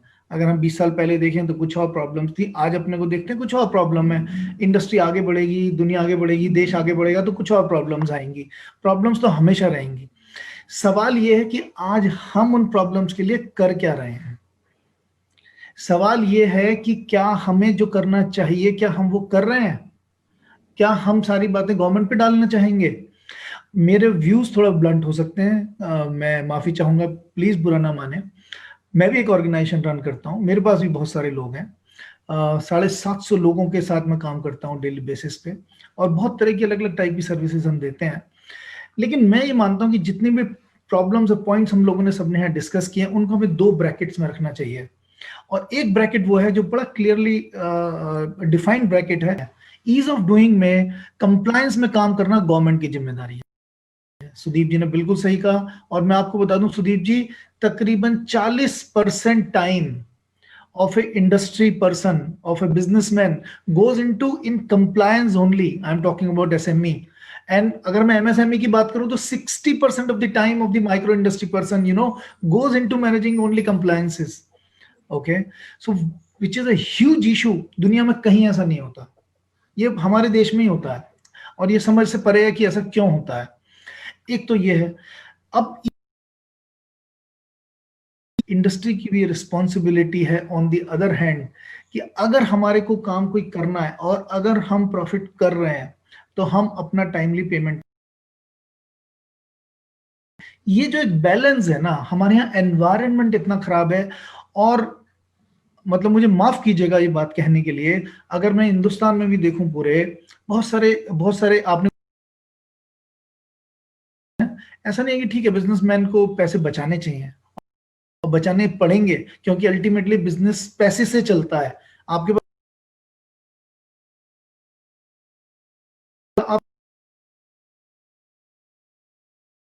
जो हम इग्नोर करते हैं, जो चीजें इजी हैं, जो नहीं की जानी चाहिए वो कर देनी चाहिए। तो वो रिस्पॉन्सिबिलिटी कहीं ना कहीं, मैं बहुत स्पेसिफिक नहीं जाऊंगा, चीजें बहुत पब्लिक डोमेन में हैं, लेकिन अगर कभी 1-on-1 बात होगी तो मैं बताऊंगा, और एक्चुअली बताना कि आप लोग सब डेली इन डेली आउट करते ही हैं ये सब चीजें। तो जो गवर्नमेंट को करने का इशू है वो गवर्नमेंट को करना है, ईज ऑफ डूइंग से related, compliance related, which is a major problem specially in UP. The another major problem is, बाकी सब चीजें तो है, मैं देखता हूँ टैलेंट और स्किल्स। बलराम जी ने कहा स्किल्स की प्रॉब्लम है, बिल्कुल है, गवर्नमेंट को काम करना चाहिए, उनको इस तरह के इंस्टीट्यूशंस बनाने चाहिए, छोटे बड़े हर तरह के बनाने चाहिए, और मैं समझता हूँ पीपी भी है, public private enterprises should come up and they should provide those kind of required skills. वो जो ODOP वाली प्रोग्राम है जो गवर्नमेंट की चल रही है, हम भी उसमें कुछ कुछ चीजें उनके साथ करने की कोशिश कर रहे हैं।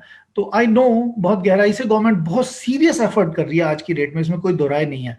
लेकिन जो पिछले 15-20 सालों में नहीं हो पाया, ठीक है, उसका एक बैकलॉग है। लेकिन मैं जब देखता हूं ऑन दी अदर हैंड जो इनिशिएटिव गवर्नमेंट लेती है, जो सबल और सक्षम व्यापारी हैं, जो सबल और सक्षम इंडस्ट्रीज हैं, I don't know, they step back, they do not come forward. Government also struggles a lot. तो कहीं ना कहीं एक जो अविश्वास है एक इंडस्ट्री और गवर्नमेंट के बीच में, उसका भरा जाना, अब वो पता नहीं, वो शायद Munish ji as a media, you know, they can help everybody and they can bring everybody together and help it, but वो कहीं ना कहीं है। तो मेरा ये मानना है कि एक हमें एक बहुत ही अपना इंट्रोस्पेक्शन करना चाहिए। मैं ये देखता हूँ क्या होता है कि एक इंडस्ट्री हम करके चलते हैं। एक छोटी सी बात कहूँ, मुझे पता नहीं मेरे पास कितना टाइम है, लेकिन मैं बहुत जल्दी से बात कहना चाहूंगा। मैं आज इंडस्ट्री शुरू करता हूँ। इंडस्ट्री लगाना चलाना आसान नहीं है, सबको पता है, चाहे वो फाइनेंस हो, एनवायरमेंट हो, कंप्लायंस हो, टैलेंट हो, टेक्नोलॉजी हो, इनोवेशन हो, लॉट ऑफ थिंग्स। अब मैं 5, 6, 7, 8, 10 साल उस काम को करता हूँ और एक लेवल पे पहुंच जाता हूँ, फिर मैं सोचता हूँ यार बहुत हो गया, अभी तो ये लेवल है ना, अब इससे आगे क्या करना है, अभी मैं कितना घिसूंगा, थोड़ा 8-10 साल मुझे थोड़ा let me enjoy what I have. यहाँ पे पूरा इकोसिस्टम का एक रोल आता है, और फिर उसके बाद एक कहीं ना कहीं हम एक बहुत जल्दी एक ऐसे लेवल पे एक इंडस्ट्री पहुंच जाती है और इंडस्ट्रियलिस्ट पहुंच जाता है, व्यापारी उद्योगपति पहुंच जाता है। वो सोचता है यार अभी तो मुझे बस यहाँ रुक जाना चाहिए, काफी है ना, मुझे क्या करना है, मेरे लिए, मेरे बच्चों के लिए हो गया, और मुझे क्या चाहिए, मैं 100, 200, 400, 500 लोगों को नौकरी दे रहा हूँ, बड़ी बात है, इसमें कोई दोराई नहीं है। आप 5 लोगों को नौकरी भी देते हैं, बड़ी बात है। लेकिन प्रॉब्लम क्या है, and the very very high,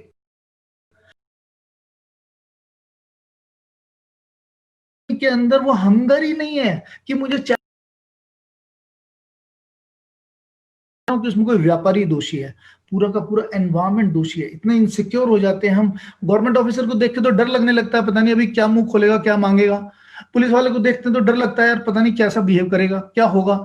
ये आदमी के अंदर दिमाग में जाता है तुरंत। कोई अधिकारी, मैंने कितनी बार, मैं कितने अपने इंडस्ट्रियलिस्ट फ्रेंड्स हैं उनके यहाँ बैठा रहता हूँ, कोई अगर गवर्नमेंट ऑफिसर का फोन आ गया, सोचते हैं पता नहीं साला क्या इसके दिमाग में चल रहा होगा, क्या कुछ तो उसकी डिमांड आने वाली है, यू नो, वो कभी ये नहीं सोचेगा। तो ये जो एनवायरमेंट इतना खराब है, जबकि एनवायरमेंट पे गवर्नमेंट को काम कि ये जो एक इस तरह की फीलिंग है व्यापारी के अंदर कि गवर्नमेंट शायद, अब ये तो कहना बड़ा मुश्किल है, लेकिन हमें गवर्नमेंट से जो कराना है, बाकी चीजों के माध्यम से उनको पुश करना चाहिए करने के लिए। लेकिन आज इंडस्ट्री में जो चीज मिसिंग है, इस बारे में 2-3 बार डिस्कस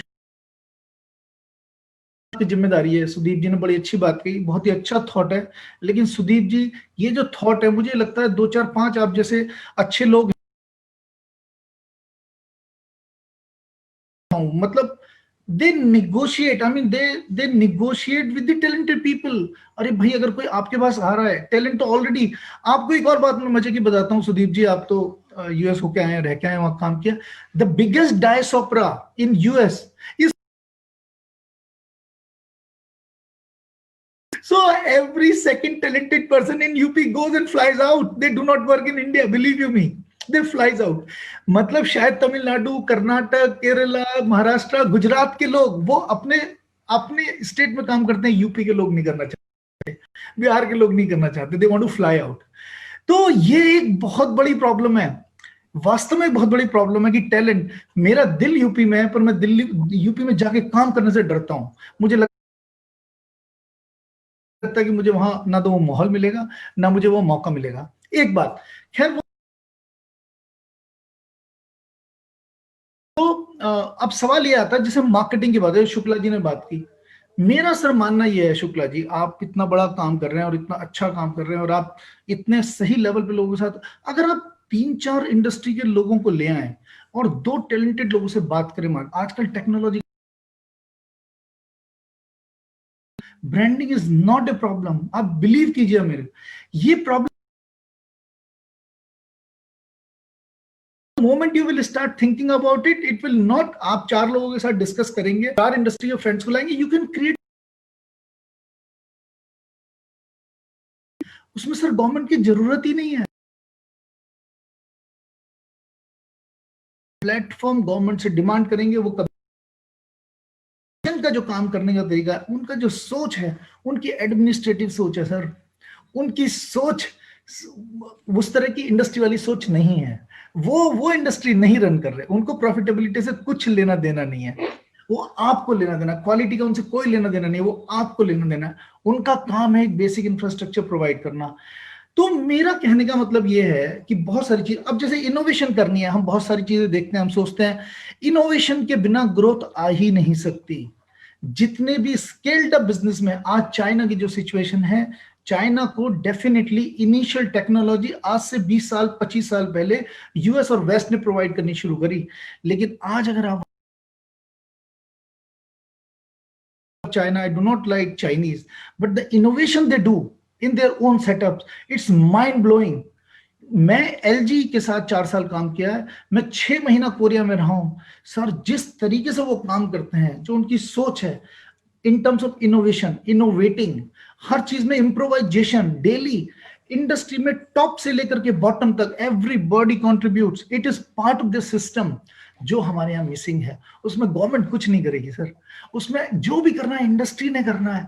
और इंडस्ट्री को ऐसे प्लेटफॉर्म क्रिएट करने की जरूरत है जहां पे हम सच्चाई से, ईमानदारी से अपना ये सोच डिस्कस करें कि हम कहां लैग कर रहे हैं।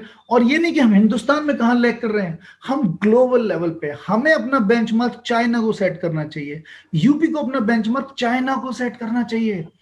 और हम जितने भी बड़े व्यापारी लोग हैं, सब लोगों ने सारी दुनिया देखी है सर, हम रोज उन लोगों के साथ डील करते हैं।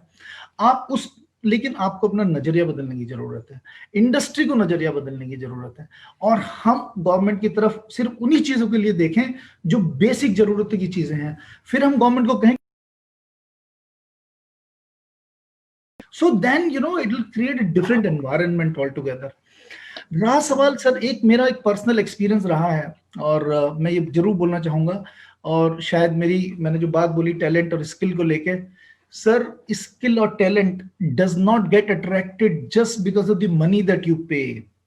It is the environment, it is the support, it is the growth opportunity over a period of time. लोग कभी भी पैसे के लिए काम नहीं करते हैं, पैसा मैटर करता है लाइफ में, इसमें कोई दुराई नहीं है। हर एक को ग्रोथ चाहिए, इंडस्ट्री को भी चाहिए, जो आदमी काम कर रहे हैं एज एन एम्प्लॉय उसको भी चाहिए, सब लोग ग्रोथ देखते हैं। लेकिन चलता हूं, वो कहते हैं यार मैं कहता हूं सर ये क्वेश्चन है ही नहीं पैसे का, ये क्वेश्चन है कि आप उस टैलेंट को अपने यहां ट्रीट कैसे करते हो, आप उसे रखते कैसे हो। एट द सेम टाइम मैं ये नहीं कह रहा हूं, बहुत बारी हम इस बारे में भी कंफ्यूज होते हैं कि हम एक आदमी को ले आते हैं, उसने कुछ भी मांगा 1 लाख 2 लाख रुपए, हम टैलेंट सोच के ले आए, 2 लाख रुपए दे रहे हैं, काम कुछ करेगा नहीं, फिर उसे हमें बाहर निकालना पड़ता है। फिर so the problem is that you got to identify the talent, right talent, and then pay him, and then rather than paying him, give him environment.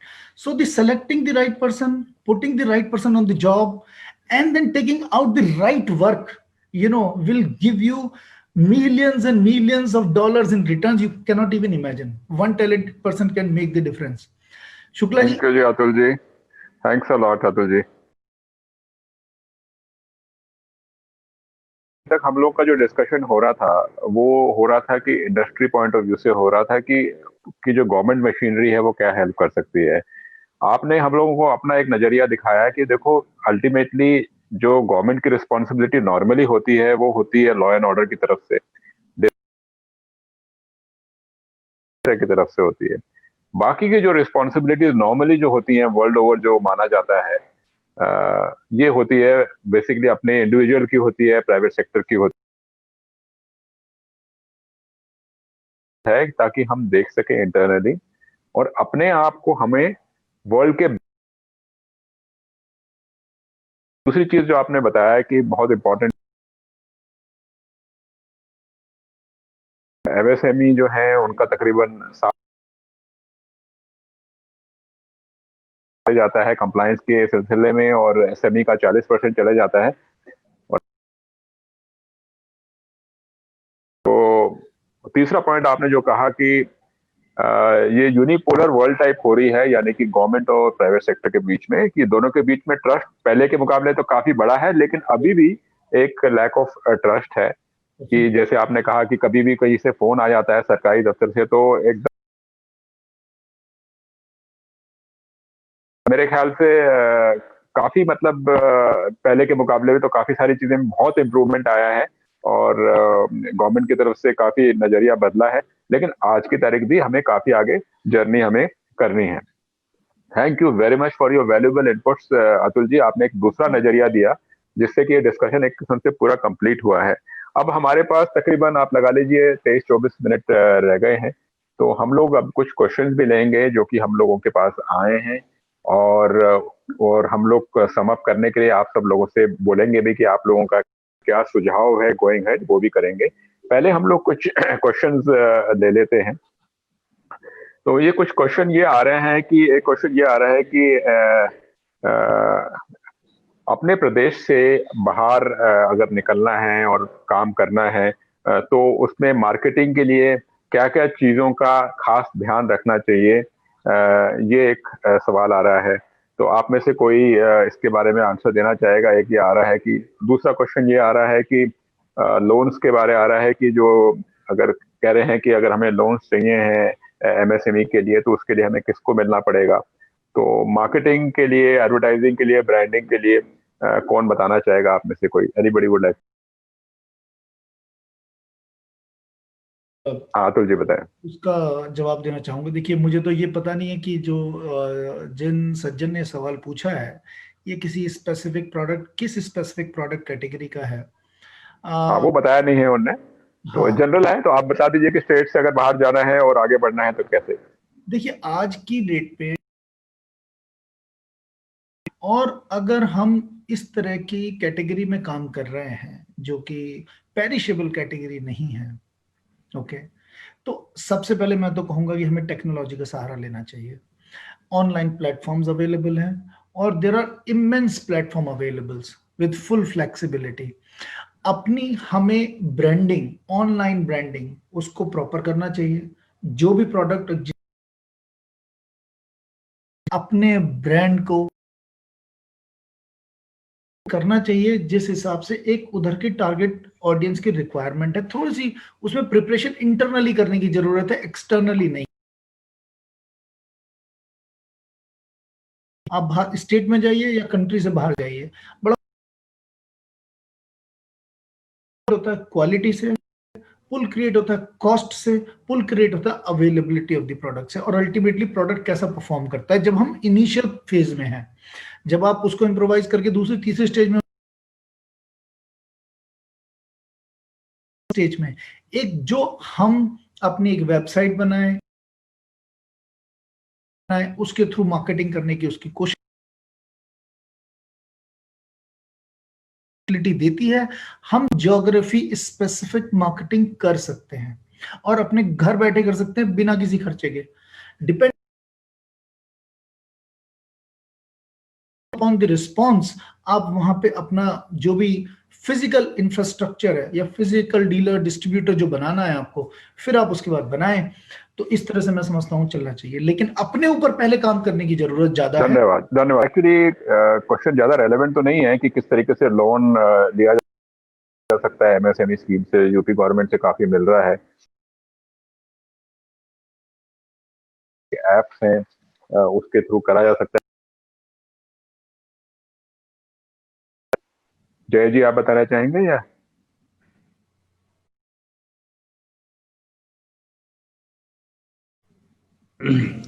Sorry Manish ji, थोड़ा सिंस जिस पर्टिकुलर सेगमेंट के लिए इन्होंने पूछा है उसके बारे में मुझे स्पेसिफिक जानकारी नहीं है, और कोई बात नहीं, जानकारी मैं देना नहीं चाहता हूँ।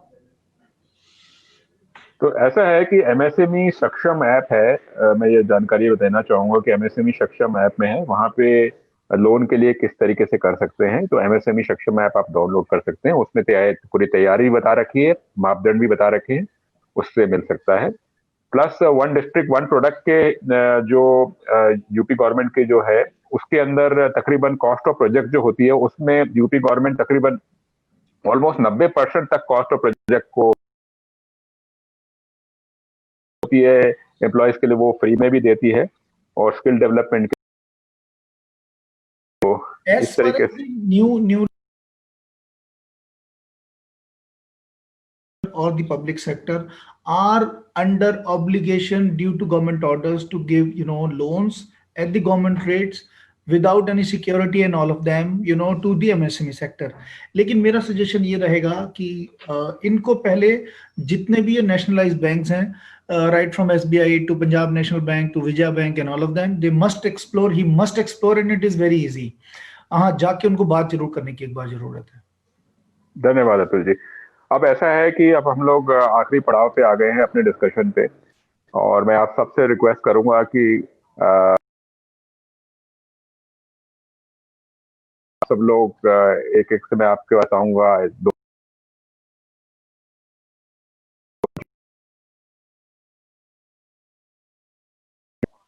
यूपी के स्टेट को MSME सेक्टर को और पास ले जा पाएगा, और जिससे कि हम लोग वर्ल्ड स्टैंडर्ड्स के पास आ सकें और प्रोग्रेस जो है ज्यादा से ज्यादा हो सके। तो 3 जो एरियाज हैं जहां पे आप लोग सजेशन दे सकते हैं, उस पे प्लीज दीजिए। सबसे पहले मैं जय अग्रवाल जी से रिक्वेस्ट करूंगा कि 3 सजेशन दीजिए। फाइनली आप क्या कहना चाहेंगे जय जी? मैं अगर 3 सजेशंस सोचूं तो फिर सबसे पहले तो मैं कहूंगा कि स्टेट के अंदर जो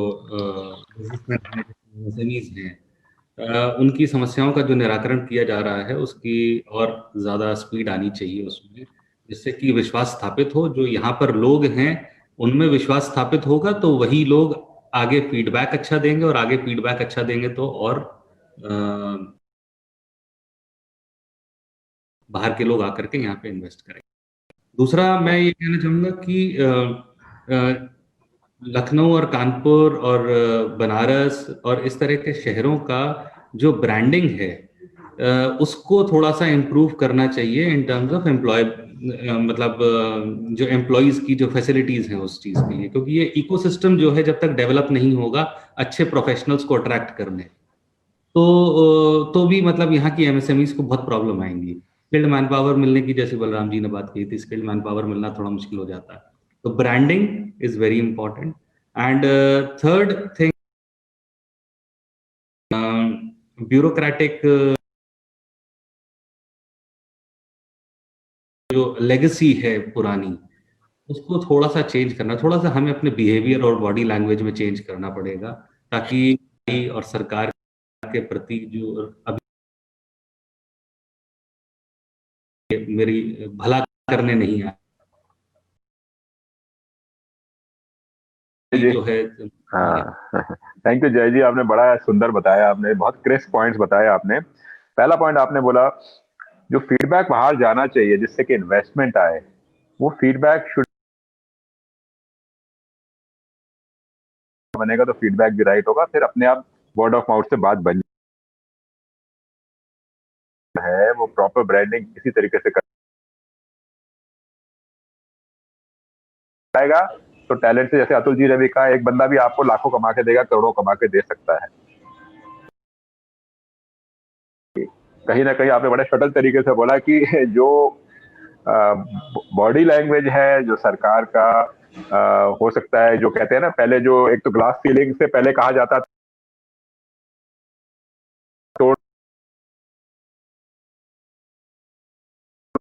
लेकिन अभी भी शायद ताकि एक अंदर से लगे कि एम्पैथी लगे, पॉलिसी के बियॉन्ड जाए, गवर्नमेंट सरकार पॉलिसी के बियॉन्ड जाके हेल्प करे, एक एम्पैथी के साथ करे। एम्पैथी यानी कि सहानुभूति के साथ हेल्प करे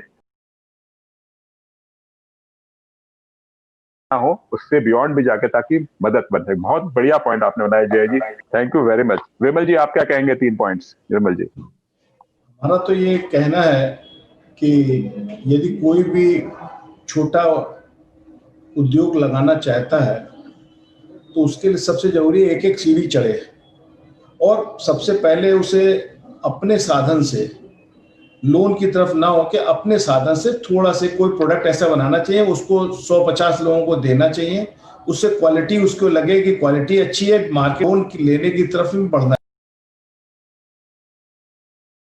है। केवल गवर्नमेंट मिलता है। और सिक्योरिटी में किसी के अगर 4 बच्चे हैं तो एक का मकान रख गया तो बाकी 3 लोगों को नहीं मिल पाता है लोन। तो उसमें जरूर कुछ ना कुछ ऐसा होना चाहिए कि कम से कम, और आज की तारीख में 5 लाख रुपए से नीचे कुछ होता नहीं है, तो 5 लाख रुपए तक की व्यवस्था गवर्नमेंट को ऐसी होनी चाहिए कि जो आसानी से उनको उपलब्ध हो जाए। और इस समय खादी ग्रामोद्योग बोर्ड में प्रोजेक्ट वाइज पूरे बने हुए हैं उनके पास में, क्या क्या प्रोजेक्ट आप लेना चाहते हैं उस प्रोजेक्ट के लिए बना हुआ नॉर्म्स बने हुए हैं, उसको लेके आप भर के बैंक में अप्लाई कर सकते हैं और अप्लाई करके और लोन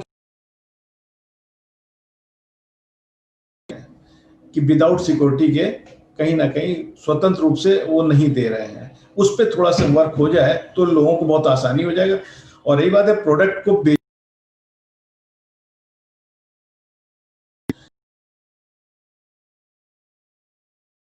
कभी कभी, मगर प्रोडक्ट को मार्केट में ले जाके किसी दुकानदार के पास में 3 पीस देना और उससे पैसे लेना बहुत बड़ी समस्या है, बहुत बड़ी समस्या है। 3 पीस, पहला 3 पीस देना और दे के वो कहता है अच्छा रख जाओ, पहले तो रखता नहीं है, फिर रखने के बाद देता है। तो उसको अपनी ब्रांड में क्वालिटी बनानी पड़ेगी और एक एक पीस अब चाहे डोर टू डोर करके वो निकाले, चाहे काउंटर्स लगाए, वो एक एक 150 लोगों तक अपने प्रोडक्ट पहुंचाएगा तो मार्केट अपने आप डेवलप हो जाएगी और उससे वो आगे व्यापार बड़ा करने में उसको विश्वास जमेगा। तो अगर ये किया जाएगा तो एक अच्छा रहेगा, तो इंडस्ट्री को भी अच्छा रहेगा और एमएसएमई जो छोटे उद्योग हैं उनको अपना उद्योग लगाने में बहुत आसानी रहेगी और उससे काम चल सके। जिससे क्वेश्चन आप पूछ रहे हैं, जैसे कैसे हम लोन लें, अचार का काम कर रहे हैं तो हम कैसे उसको बढ़ाएं, तो उसके लिए यही है कि छोटे छोटे उसको खुद भी, अब चाहे खुद हो, जगह जगह कहीं ना कहीं मार्केट नुमाइशें लगती है, एग्जीबिशंस लगती हैं, काउंटर्स लगाए, जाके खड़ा होकर बेचे, उनको कमीशन दे, इस ढंग से एक एक 2-2 4-4 दुकान करके उसे मिल सकता है। अगर कोशिश की जाएगी तो इसमें बहुत अच्छी सफलता मिल सकती है। बस यही है कि कुटीर उद्योग में छोटे छोटे लोग आए और उनको सफलता मिले, व्यवस्था उसको स्वयं अपनी करनी पड़ेगी और उसके लिए उद्योग आए और अच्छे से काम को छोटे स्तर से ही स्टार्ट करें, बड़े का ज्यादा ना सोचे। एक एक सीढ़ी चढ़ेंगे तो मजबूती से चढ़ेंगे। तो लोन में इतने दिन लग जाते हैं और उसके बाद निराशा ही लगती है 80% लोगों को, 20% लोगों को मिलता है लोन, और लोन लेने के बाद जो है वो फिर काम सक्सेस हो ना हो ये चीज निश्चित है। धीरे धीरे बढ़ेगा तो जरूर सफलता मिलेगी।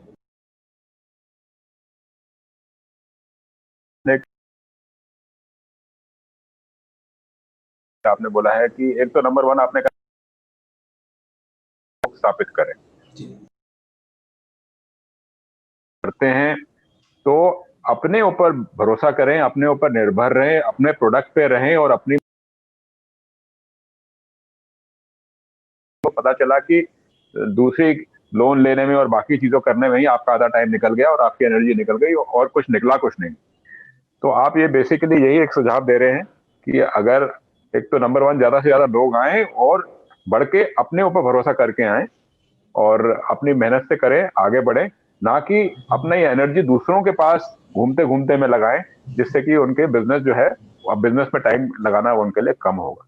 धन्यवाद विमल जी, बहुत बहुत धन्यवाद। 3 आइडियाज दीजिए, 3 पॉइंट बताएं जिससे कि ये जो है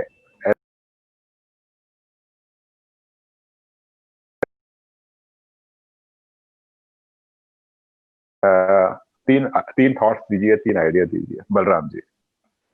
सबसे पहले तो मैं ये अपना आइडिया शेयर करना चाहता हूं और मैं अपने ऊपर इसको लागू भी करता हूं। Survival of the fittest.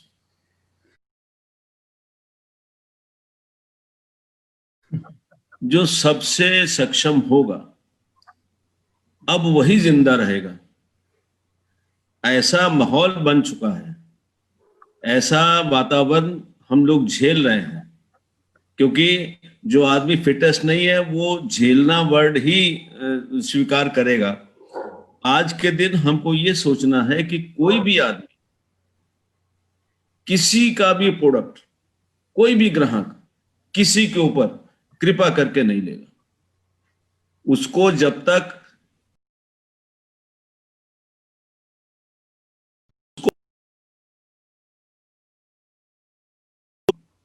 आपको रेट्स में भी कॉम्पिटिटिव होना है और आपको क्वालिटी में भी कॉम्पिटिटिव होना है। जब तक आप सर्वाइवल ऑफ द फिटेस्ट के इन 3 फंडों पे काम नहीं करेंगे तो आप निश्चित मान करके चलिए कि आपकी सफलता में सदा संदेह रहेगा। नंबर 1। दूसरा, जो पहले डिस्कशन भी हो चुका है पॉइंट, वो ये है कि हम ये बिल्कुल मैं कन्वर्सेशन में मैं भी बता चुका हूं कि हम लोगों का 60% से ज्यादा टाइम को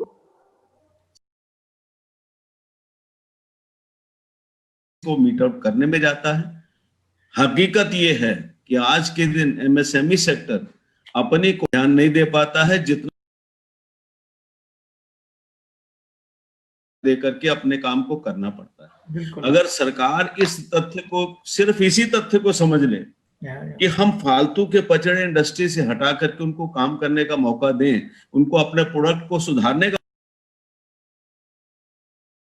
हमें लगता यह है कि 50% समस्याएं अपने आप सुलझ जाएं। काम शुरू किया है और बड़ा अच्छा सराहनीय काम है कि ओडीओपी के तहत हर डिस्ट्रिक्ट को चिन्हित किया है। मैं, हालांकि सरकार ने ये भी कह दिया है, अभी जो है वो शुक्ला जी ने भी कहा कि जैसे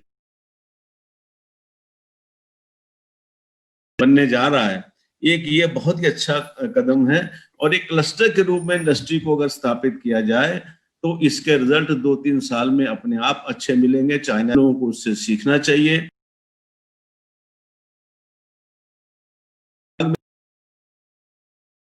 के लोग वो चाहे दावा जितना मर्जी करें, के मुकाबले में सबसे सस्ता रेट देते हैं। हमको इस धारणा को तोड़ना, तो इन सब 3 सुझावों के साथ मैं ये चाहता हूं कि इंडस्ट्री भी उस पर अमल करे और जिस क्षेत्र में सरकार को ध्यान देना है सरकार भी उसमें ध्यान। Thank you Balram ji. बलराम जी, आपने मूल पॉइंट जो आपने यही बोला है कि भाई अगर हमारे को गवर्नमेंट का जो पेपर वर्क है, गवर्नमेंट की जो फॉर्मेलिटीज हैं, उसमें किसी तरीके से अगर वॉर फुटिंग पे काम हो तो 50% जो आपके हमारे कंधों पे जो बोझ है वो कम हो जाएगा, जिससे कि क्वालिटी बढ़ेगी, फोकस बढ़ेगा, प्रोडक्टिविटी बढ़ेगी, सारी चीजें होंगी। आपका मूल जो आपने पॉइंट आपने ये बोला, और सर्वाइवल ऑफ द फिटेस्ट तो आपने डेफिनेटली बोला। धन्यवाद, बहुत बहुत धन्यवाद बलराम जी, आपने बहुत अच्छा इनपुट दिया। अब मैं गोयनका जी से रिक्वेस्ट करूंगा कि गोयनका जी आप 3 पॉइंट्स बताएं आपके, जो फाइनली आपके रिकमेंडेशन है। तो मेरा पहला सुझाव ये है कि हमको कोई भी उद्योग में अपनी स्ट्रेंथ को पहचानना बहुत जरूरी है और हमको अपनी स्ट्रेंथ पे काम करना चाहिए, ना कि बगल वाले को देख करके। दूसरा ये, मैं अपना जो आपसे वार्तालाप हुआ था कि कमर्शियल पेट्रियोटिज्म को वाकई अपनाएं, जैसे अभी नरुला साहब ने कहा कि हम अपने लोगों पे भी विश्वास करें और ये माने कि अगर हम एक दूसरे को सहयोग करेंगे तो आज टॉप टेक्नोलॉजी, टॉप सिस्टम्स हमारे ही लोग जो विदेश में या दूसरे प्रदेश में डेवलप कर रहे हैं, वो हमारे लिए यहीं पे डेवलप करके हमको सर्व करेंगे, जिससे एक आपस में हमारे कुछ ही किलोमीटर डेवलप होगा, जिससे हमको एक दूसरे को सहायता करने में इजी रहेगी और हमारा बिजनेस जल्दी ग्रो करेगा। तीसरा, जो उसको मैं सबसे महत्वपूर्ण मानता हूँ, कि किसी भी विपरीत परिस्थिति के लिए एथिक्स को नहीं छोड़ें। एथिक्स मेरे ख्याल से सबसे इम्पोर्टेंट पार्ट है किसी भी व्यापार के लिए, क्योंकि व्यापार कोई 100 मीटर की रेस नहीं है, ये एक मैराथन है और इस मैराथन को मैराथन माने, ना कि रातों रात सक्सेस पाने का कोई भी रास्ता ढूंढे। हम, जैसे कहा गया, कर्म पे अपना विश्वास रखें और फल ऊपर वाला जब देगा जरूर देगा। ये मेरे 3 आप लोग से सुझाव है। Thank you very much Sudeep ji. Ethics का जो आपने पॉइंट है, मेरे ख्याल से कहीं पे ये मिस हो रहा था, लेकिन बहुत अच्छा कि आपने इसको जोड़ दिया। एथिक्स पे करना है, ये 100 मीटर रेस नहीं है, ये मैराथन है। और कमर्शियल पेट्रियोटिज्म यानी कि हमें एक दूसरे को सपोर्ट करना, जो हमारा जो टैलेंट है, जो कि बाहर जाके बड़ी बड़ी कंपनियों को बना रहा है को अपने घर में भी उसको डेवलप करना है ताकि हम लोग एक आगे बढ़ पाए। बहुत अच्छा बताया आपने सुदीप जी। अब मैं रिक्वेस्ट पॉइंट है, 3 सुझाव क्या हैं? सर शॉर्ट में 3 पॉइंट, 2 गवर्नमेंट को करने हैं, 1 इंडस्ट्री को करना है। अब मैं समझता हूँ अगर हम इन 3 चीजों पे फोकस करें तो डेफिनेटली एमएसएमई का बहुत भला होगा, देश का बहुत भला होगा, उत्तर प्रदेश का बहुत भला होगा। गवर्नमेंट को जो करना चाहिए, low cost of finance and easy availability, that is the first and foremost requirement अगर हमें स्केल अप करना है और चाइना वाइना और किसी भी दुनिया में किसी भी मार्केट को अगर कॉम्पीट करना है। सेकेंड पॉइंट जो गवर्नमेंट को करना चाहिए, the compliance is burden on the industry which is actually, ये तो लगता था एमएसएमई में माइक्रो में 60% और एसएमई में 40% of the time of the entrepreneur goes into managing document. So that is, these are the 2 points, low cost of finance and the 2 things the government should do. Industry को सिर्फ एक काम करने की जरूरत है, across categories, across scale, across levels, concentration on the quality. Yes. अगर आप अपने प्रोडक्ट को सोने जैसा खराब बनाएंगे और मार्केट में डालेंगे, ब्रांडिंग हो ना हो, लोग घर से आके आपका प्रोडक्ट खरीद के लेके जाएंगे। Quality is a business model in itself. Quality, आप अगर क्वालिटी मेंटेन करते हैं तो एथिक्स मेंटेन हो जाते हैं, क्वालिटी मेंटेन करते हैं तो आपका dealer distributor channel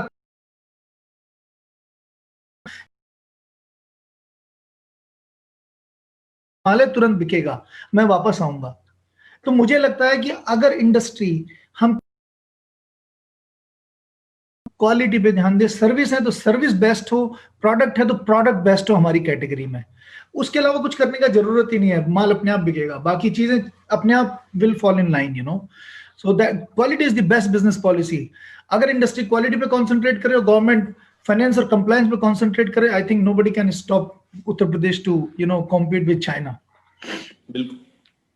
thank you very much Atul ji, बहुत बहुत धन्यवाद। आप सब लोगों का बहुत बहुत धन्यवाद। और मैं निचोड़ में यही कहूंगा कि एक बहुत इंपॉर्टेंट चीज आ रही है सब में से कि कंप्लायंसेस को किसी तरीके से इसको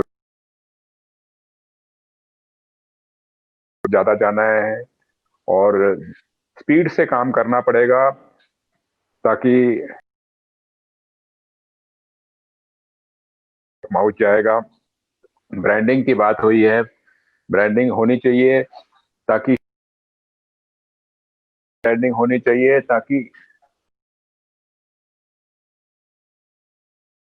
है वो यूपी की तरफ आए और ताकि ग्रोथ बने। प्लस जो लोकल टैलेंट है उसको स्किल किया जाए ओडीओपी के लिहाज से, उसको जोड़ के एक बहुत अच्छा,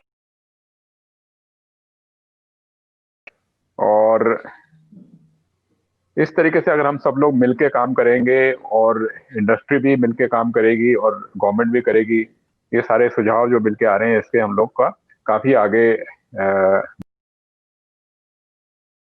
काम हुआ है। पिछले कुछ जारी है, जैसे आप सब लोगों ने सुझाव दिया है, और आप सब लोगों का मैं बहुत बहुत धन्यवाद फिर से देना चाहता हूं जी। बहुत बहुत धन्यवाद। विमल शुक्ला जी बहुत बहुत धन्यवाद। बलराम नरोला जी आपका बहुत बहुत धन्यवाद। और सुदीप गोयनका जी बहुत बहुत धन्यवाद। और अतुल महेश्वरी जी बहुत बहुत धन्यवाद आप सबका अमर उजाला परिवार की तरफ से कि आप लोग आए और आपने अपना कीमती समय दिया, हम सब लोगों को मार्गदर्शन किया। बहुत बहुत धन्यवाद। नमस्कार, धन्यवाद। डाउनलोड करें अमर उजाला ऐप और पाएं खबरें लगातार। अगर आप ये वीडियो YouTube पर देख रहे हैं तो हमारे चैनल को सब्सक्राइब करें और बेल आइकन को दबाना ना भूलें। अगर आप Facebook पर ये वीडियो देख रहे हैं तो हमारे पेज को लाइक करें।